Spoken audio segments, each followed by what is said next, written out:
Story 1. The third floor. Clara had always hated the night shift. The hospital corridors stretched endlessly under the dim flicker of fluorescent lights, and the silence was so thick it felt like a living thing pressing against her skin. She was a nurse, seasoned enough to handle the chaos of the ER, but the graveyard hours wore her down in a way she couldn't explain. It wasn't the exhaustion or the occasional wail of a patient that got to her. It was the elevator. Every night, without fail, it happened. She'd step inside, punch the button for the 5th floor where the ICU waited, and the steel box would hum to life. But then, like clockwork, it would shudder to a stop on the 3rd floor. The doors would slide open, revealing nothing but a shadowed hallway stretching into the gloom. The 3rd floor was abandoned, a relic of the hospital's past. Decades ago, it had housed the psychiatric ward, patients with wild eyes and whispered delusions, but funding cuts had sealed it off. Now it was a ghost story whispered among the staff, a place no one went unless they had to. Clara wasn't alone in this. The other nurses had their own tales. Maria swore she'd felt a cold breath on her neck as the elevator lingered there. Jake, the stoic charge nurse, admitted he'd seen a flicker of movement once, a shape darting just beyond the reach of the light. But Clara's experiences were different. For her, it was the weight of something waiting. Every time those doors parted, she could feel it. A presence lurking in the dark, patient and unhurried, as if it knew she'd be back.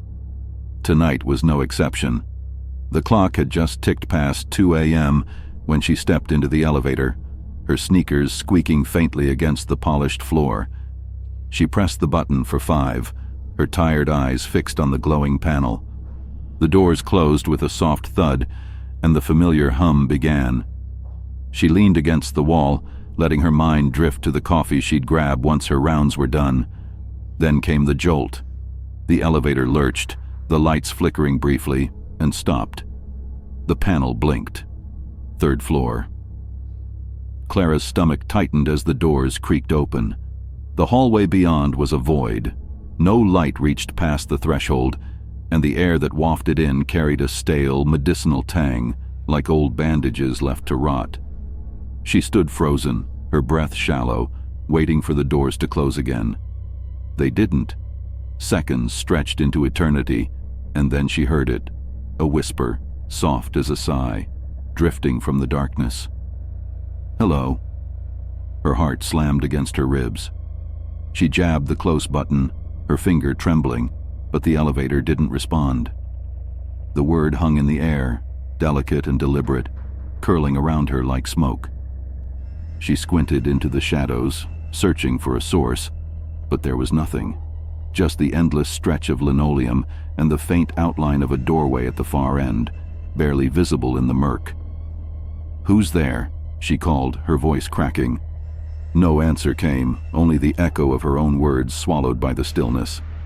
The sensible part of her brain screamed to stay put, to wait it out, but something primal urged her forward. She stepped out, her sneakers silent now, as if the floor itself absorbed the sound. The elevator doors remained open behind her, a lifeline she wasn't sure she'd need. The hallway was colder than it should have been. Her breath clouded faintly in front of her, and the air felt heavy, like it was pressing down on her shoulders. She moved slowly, her flashlight app casting a thin beam from her phone. The walls were peeling, streaked with faded yellow paint, and the doors she passed were locked tight, their small windows dark. She'd heard the stories, patients restrained in these rooms, screaming through padded walls, but now there was only silence, thick and oppressive. The whisper came again, closer this time. "Hello?" It wasn't a question anymore. It was a greeting, intimate and knowing. Clara spun around, her light slashing through the dark, but the hallway was empty. Her pulse raced, a drumbeat in her ears. She took another step, then another, drawn toward the doorway she'd glimpsed from the elevator. It loomed ahead, a black rectangle framed by chipped paint, and as she approached, she saw something, a faint glow, like the flicker of a dying bulb. She reached the threshold and peered inside. The room was small, its walls bare except for a single metal chair bolted to the floor. In the center stood a figure. It was tall, impossibly thin, draped in a tattered hospital gown that hung like cobwebs. Its head was tilted, face obscured by a tangle of lank hair, but Clara could feel its eyes on her, sharp and unblinking. The glow wasn't from a light.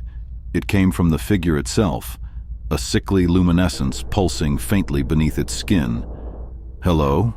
it said again, and this time its voice was clear, a low rasp that scraped against her nerves. She stumbled back, her phone slipping from her hand.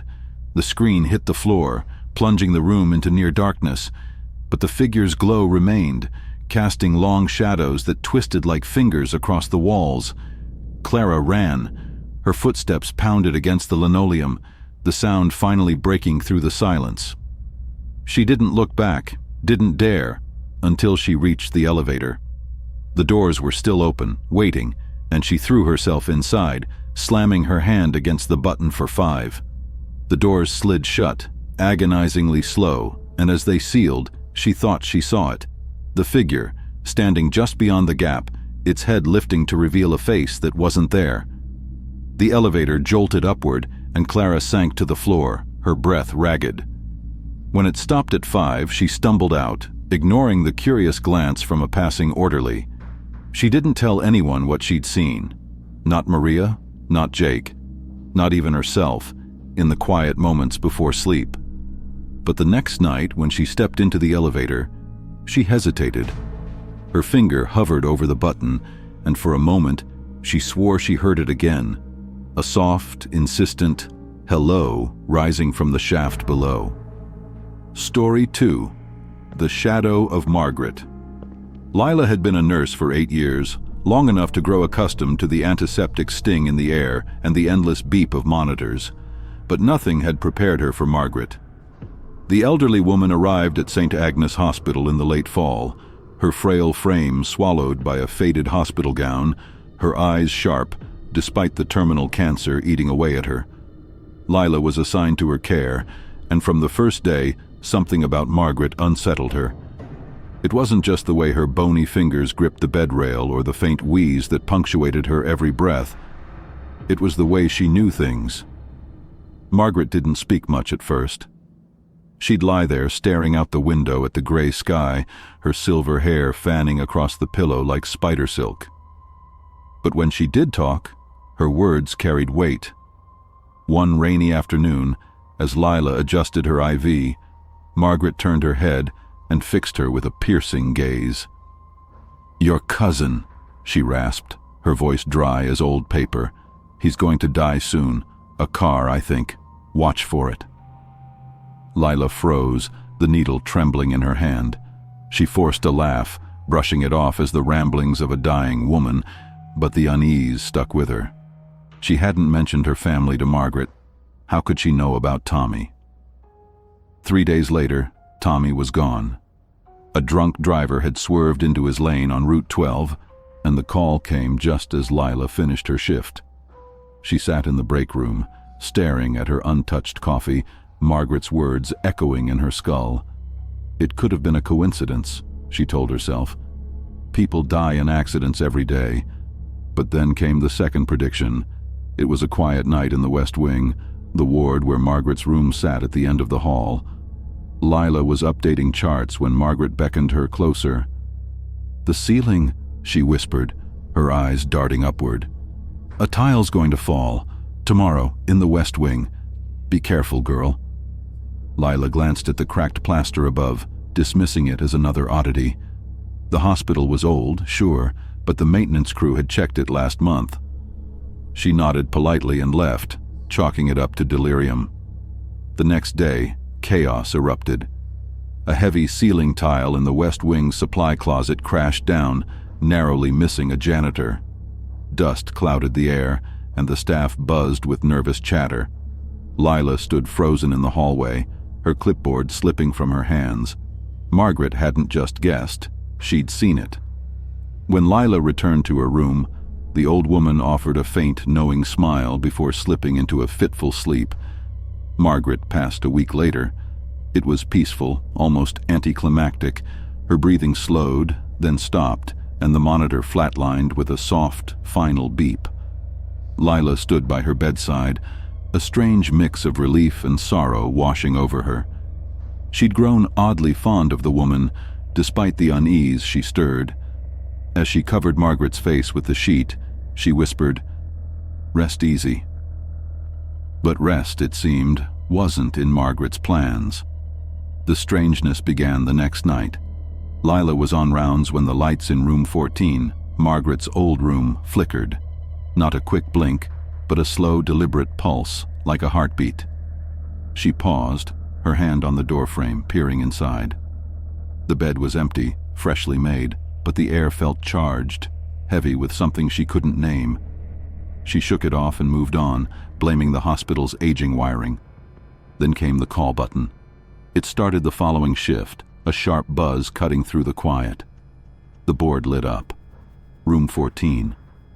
Lila frowned, knowing the room was unoccupied. She walked down the hall, her footsteps echoing, and silenced the button. No one was there. The window was shut tight, the curtains still.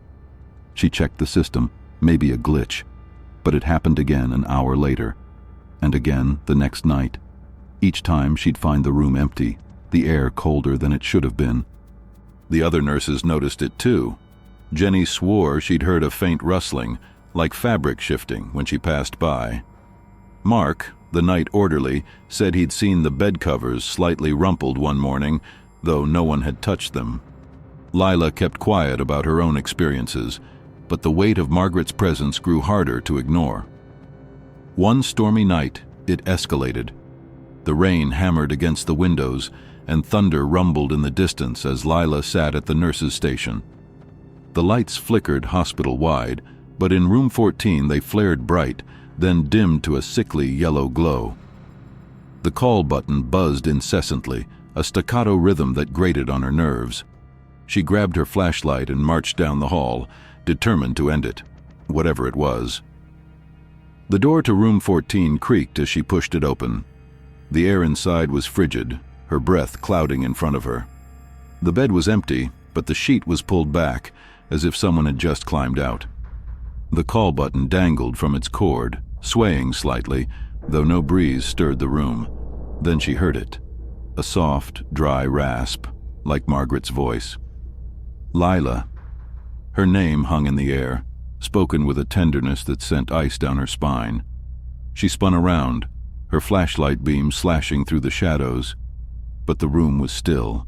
The lights flickered again, and in that split second of darkness, she saw it. A figure in the corner. It was Margaret, or something like her, standing upright in her tattered gown. Her silver hair gleamed faintly, and her eyes, those sharp, knowing eyes, locked onto Lila's.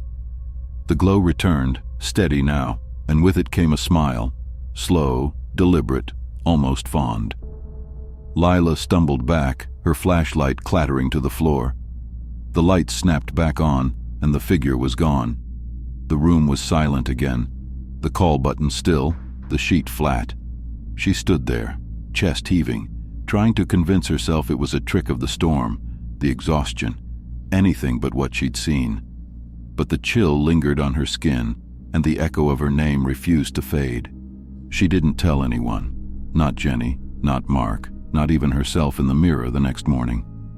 But the next night, as she walked past room 14, the lights pulsed again, just once, like a signal.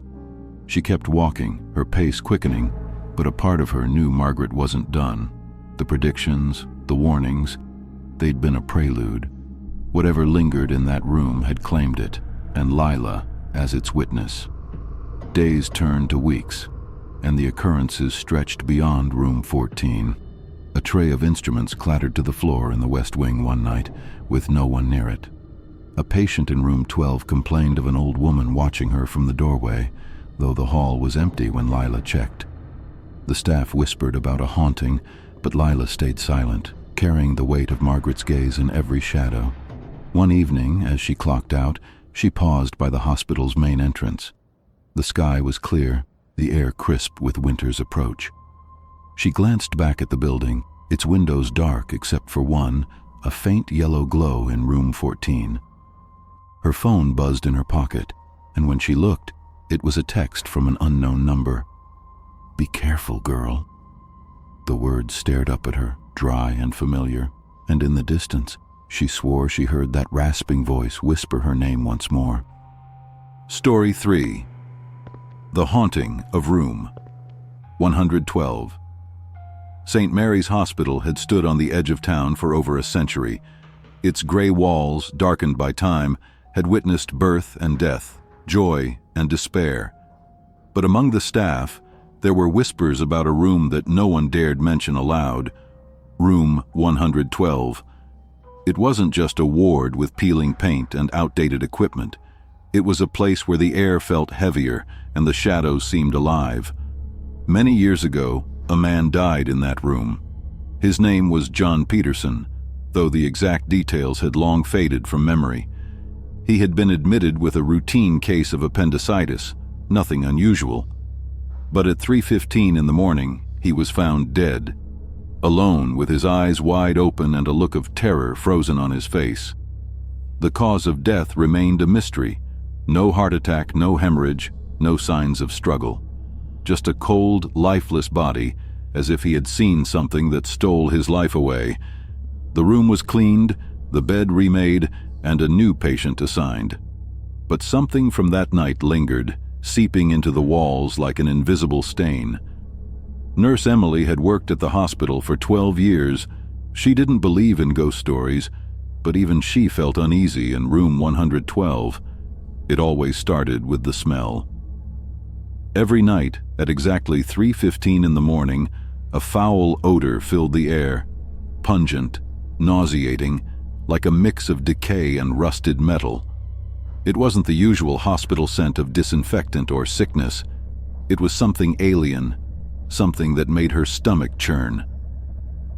The first time she encountered it, Emily nearly gagged, rushing to the window for fresh air, but the stench followed her, as if the room itself was exhaling it. Then there were the dreams. Patients who stayed in the room would wake up screaming, their faces slick with sweat, eyes wild with fear. They all described the same thing, a tall, gaunt man with hollow eyes and a twisted grin. He stood at the foot of the bed, watching.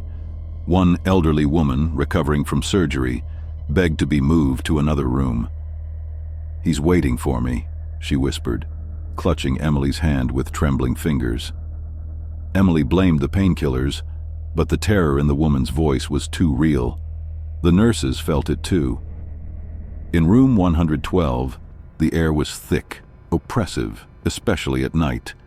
Emily often noticed her steps slowing, as if an unseen force pulled her back.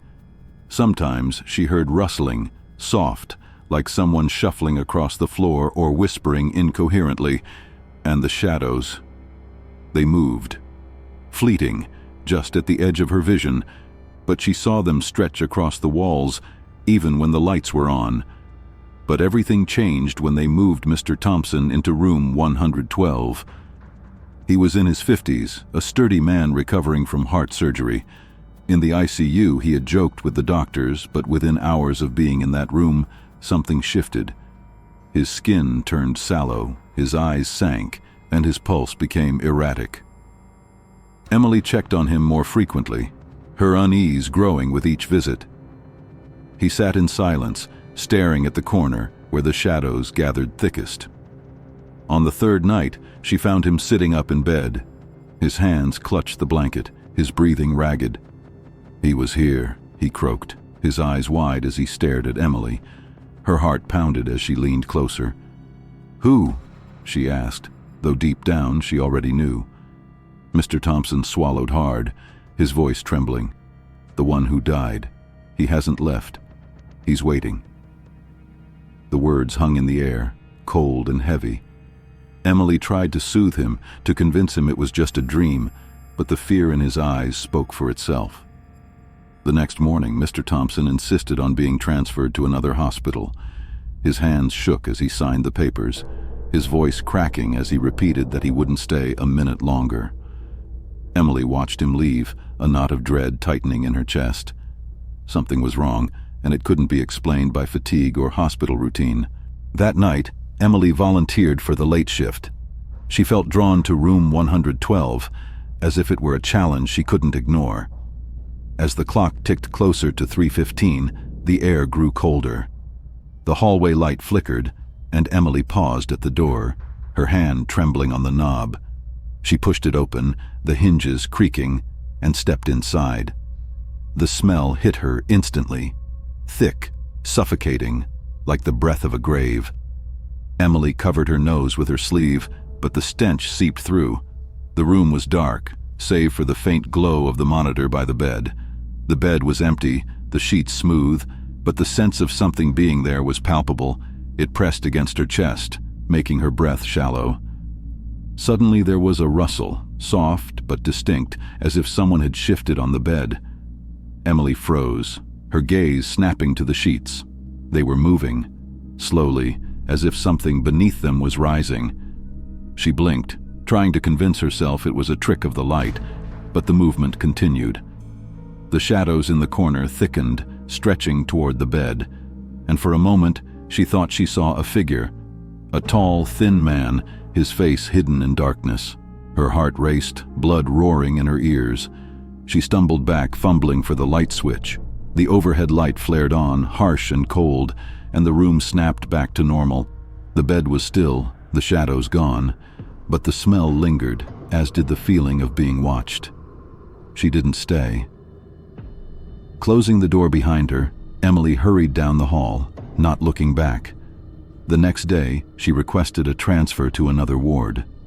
Her voice didn't waver, but her eyes betrayed her fear. Her request was granted without question. She wasn't the first. Room 112 remained, waiting. New nurses came and the stories continued, about the smell, the dreams, the presence that never left. And every night, at 3:15, the air would chill, the lights would flicker, and in the darkness a whisper could be heard, too faint to make out the words, but always there, patient and eternal. Story 4.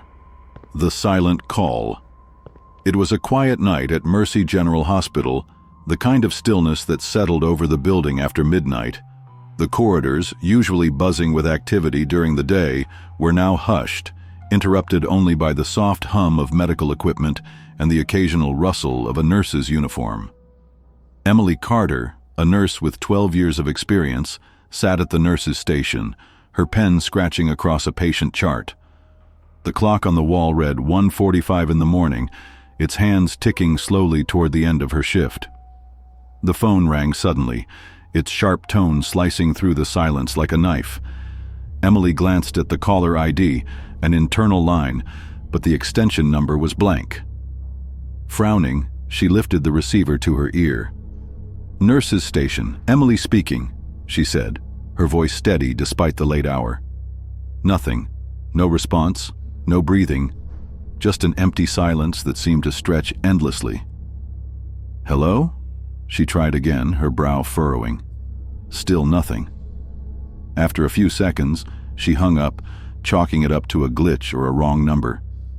But as she turned back to her paperwork, a shiver ran down her spine. That silence hadn't felt empty, it felt alive, heavy with presence. The next morning, as the sun peeked through the hospital blinds, Emily was finishing her rounds when a commotion erupted near room 204. She hurried over, her stomach tightening as she saw the somber faces of her colleagues. Mr. Langston, a patient she'd cared for over the past 6 weeks, had passed away during the night. He was an elderly man, 78 years old, battling terminal cancer, but his condition had been stable. Emily remembered his warm smile, the way he'd joke about the hospital's bland food despite his pain. His death hit her harder than she expected. Later that day, Emily found herself sitting across from Sarah Langston, Mr. Langston's daughter, in a quiet corner of the hospital cafeteria. Sarah, a young woman in her late 20s, clutched a tissue, her eyes swollen from tears. "I'm so sorry for your loss," Emily said gently, her hands folded in her lap. Sarah nodded, her voice shaky. "Thank you. It's so sudden." I didn't even get to say goodbye." Emily hesitated, then asked, "Did you speak to him last night?" Sarah shook her head. "No, but something weird happened. Around 2 in the morning, my phone rang. It was from Dad's number. I answered, thinking maybe he needed me, but there was no one there. Just silence." Emily's breath caught. "Silence?" she repeated, her mind flashing back to the call she'd received. Sarah nodded, her expression troubled. "Yeah, I thought it was a mistake, but now..." He was already gone by then. How could his phone call me?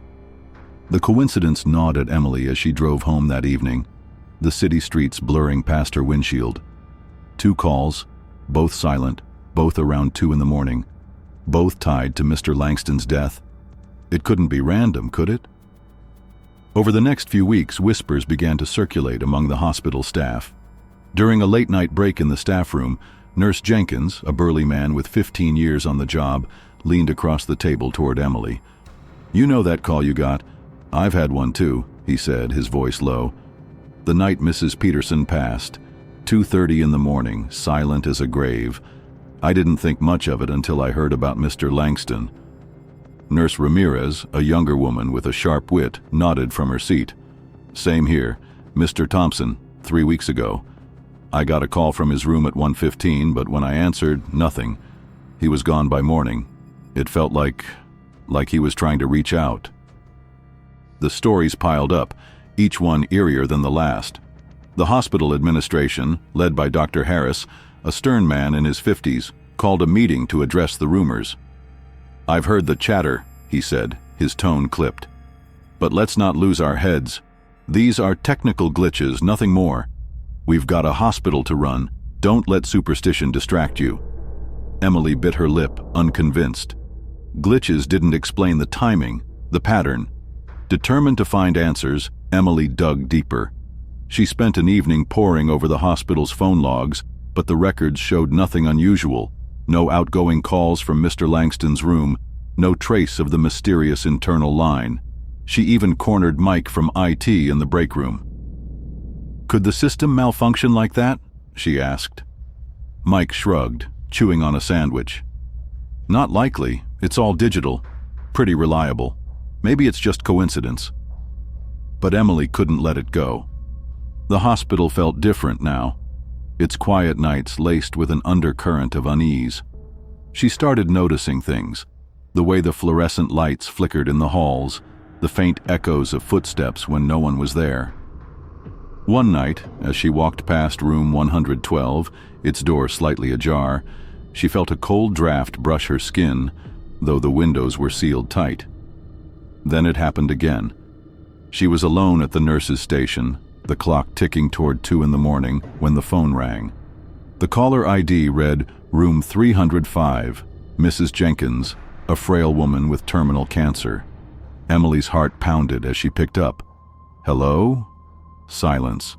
That same oppressive stillness. She glanced at the monitor. Mrs. Jenkins's heart rate was plummeting. Dropping the receiver, Emily raced to the room, her sneakers squeaking against the linoleum. She burst in to find Mrs. Jenkins lifeless, her eyes wide open, staring at nothing. On the bedside table, her phone sat untouched, its screen dark. Emily stumbled back, her mind reeling. Was it possible? Were the dead reaching out, using the phones as a bridge? She thought of Mr. Langston, of his daughter's call, of the growing list of incidents. She had to know. One night, she stayed late, volunteering for an extra shift. The hospital was eerily quiet, the patients asleep, the halls dim.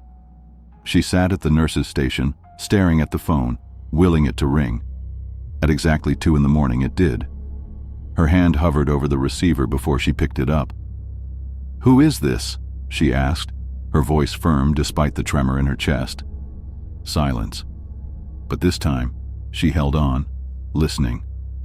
After a moment, a faint whisper crackled through the line, so soft she almost missed it. "Thank you." Her breath hitched. "Mr. Langston," she whispered. The line went dead. Emily sat frozen, the receiver still in her hand. The hospital hummed around her, oblivious to the moment. She didn't know what to make of it. Gratitude? Farewell? A plea? The calls didn't stop after that, coming sporadically, each tied to a patient's passing. She stopped fighting it, learning to listen, to offer silent comfort to those crossing over. It wasn't something she could prove, but it was real. And in the quiet of those long nights, it gave her a strange sense of peace, knowing that even in death, there was a thread connecting them all. Story 5. The Unseen Grip.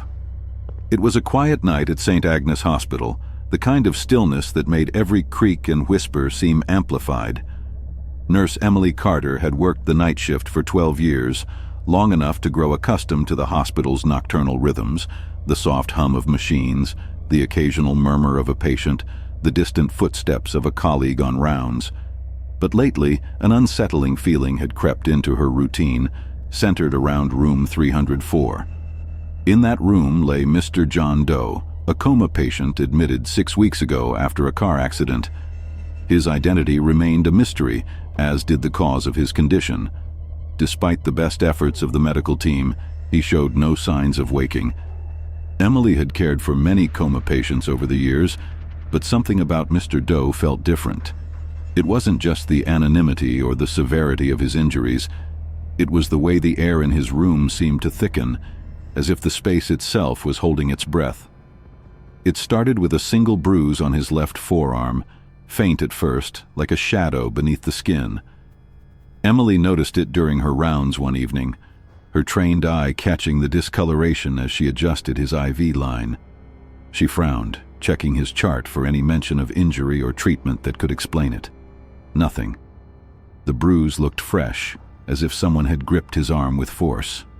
But Mr. Doe hadn't moved since his admission, and the staff handled him with utmost care. Puzzled, she made a note to monitor it and moved on. Over the next few days, more bruises appeared, on his wrists, his shoulders, even his neck. Each one was a dark, angry mark, unmistakable in its shape. Fingerprints. Emily's stomach churned as she examined them, her gloved fingers hovering just above the skin. It was impossible.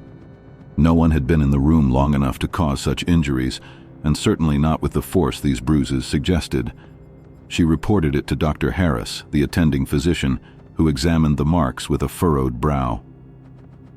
Could be a reaction to the medication, he suggested, though his tone lacked conviction. Or perhaps a clotting disorder we missed. But Emily knew better. The bruises were too precise, too human in their shape. And the timing, always appearing at night when the hospital was quietest. She began to dread her shifts, especially the late hours when the corridors emptied and the shadows grew longer. She wasn't the only one who noticed. Nurse Ramirez, a veteran with 15 years at St. Agnes, paled when she saw the bruises during a double shift. "I've never seen anything like this," she whispered, her voice barely audible over the beeping monitors. "It's like something's holding him." In the break room, the nurses gathered, their voices hushed as they shared their unease. "I don't like going in there," admitted Nurse Jenkins, a burly man who rarely showed fear. "It feels wrong, like someone's watching."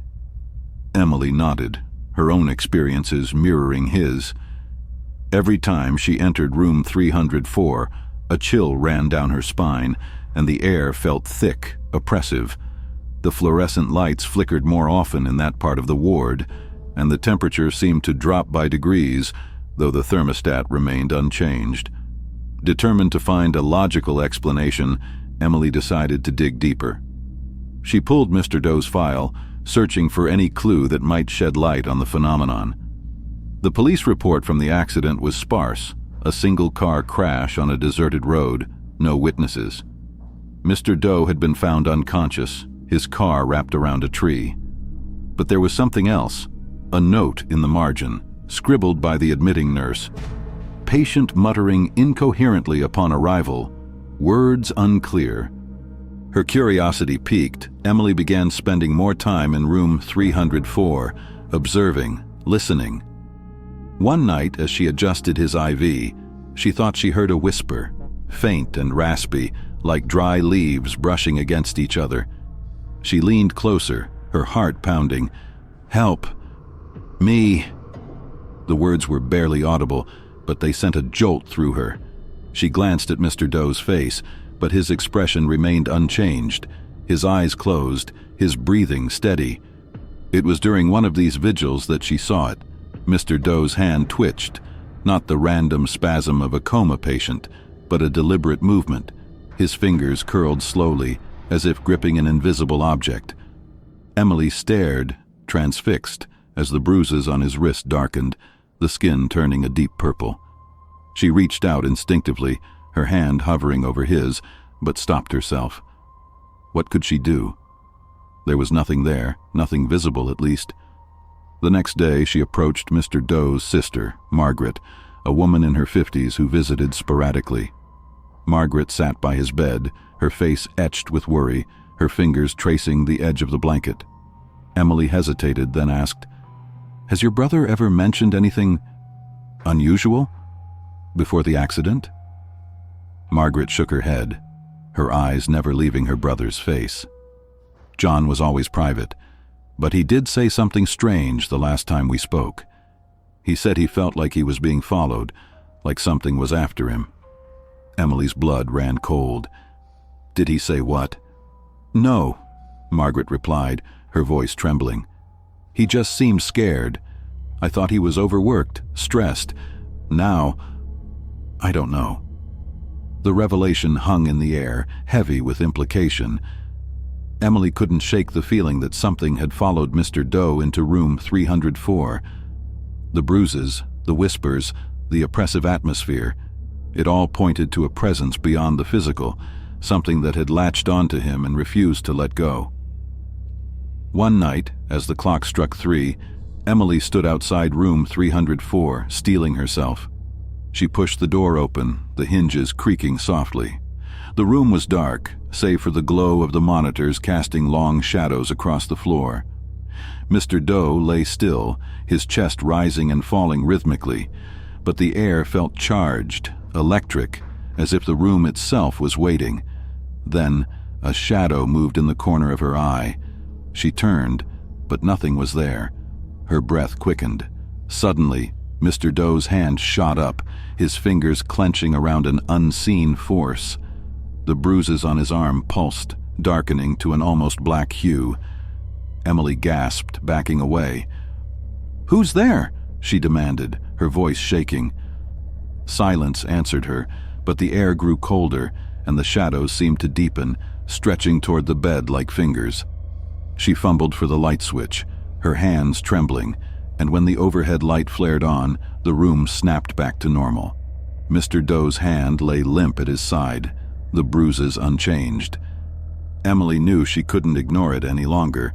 Whatever was in room 304, it was real, and it was hurting Mr. Doe. She requested a transfer for him to another room, citing medical reasons. The administration, unaware of the true motive, agreed. As Mr. Doe was wheeled out, Emily watched, hoping the change would help. But deep down she feared that whatever haunted him was not bound to the room.